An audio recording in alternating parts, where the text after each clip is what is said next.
কি ভাই, বিরিয়ানির কালারটা অনেক সুন্দর না? হ্যাঁ, খাইতেও কিন্তু ভাই অনেক মজা লাগছে।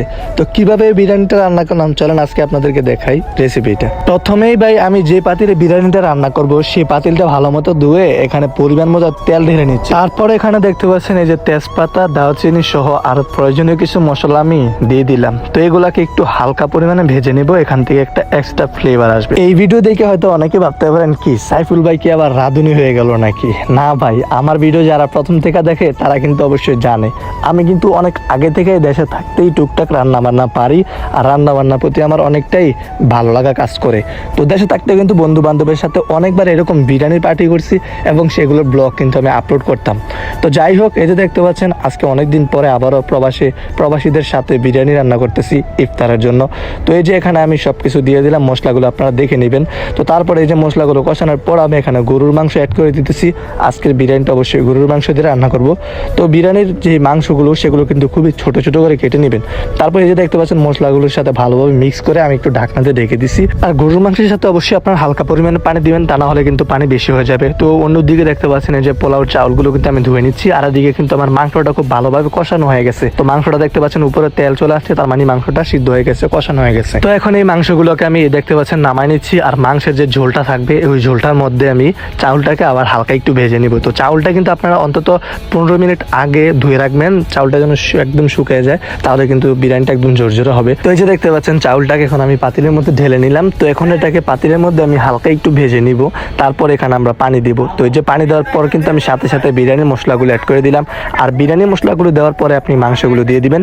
এই যে মাংসটা আমি পানি থাকতে দেওয়ার কারণ হচ্ছে পানিটা শুকিয়ে গেলে আপনি যদি দেন তখন কিন্তু মাংসগুলো ভালোভাবে মিক্স হবে না। আর আপনি পোলাও অথবা বিরিয়ানি রান্নার ক্ষেত্রে অবশ্যই একটা জিনিস মাথায় রাখবেন, আপনি যদি 2 কেজি চাউলের বিরিয়ানি রান্না করেন তাহলে আপনি 4 কেজি পরিমাণ পানি দিবেন, অর্থাৎ পোলাওর চাল যতটুকু দিবেন তার দ্বিগুণ পানি দিবেন, তাহলে আপনার বিরিয়ানি একেবারে পারফেক্ট থাকবে, কোনো প্রকার সমস্যা হবে না। তো এই যে দেখতে পাচ্ছেন পানি দেওয়ার পর আপনারা ঢেকে দিবেন। ঢেকে দেওয়ার পর যখন দেখবেন পানিটা একেবারে শুকিয়ে গেছে তখন আপনারা এই যে ঢাকনাটা উদাম করে এটাকে একটু হালকা নেড়ে ছেড়ে নেবেন।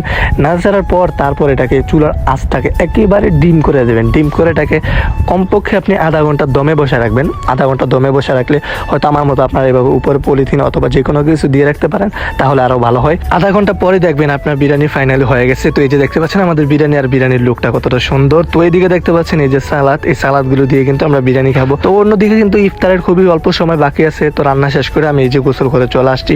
গোসল করে আসার পর এখানে বিরিয়ানিটা দিলাম বড় ভাইদের কাছে।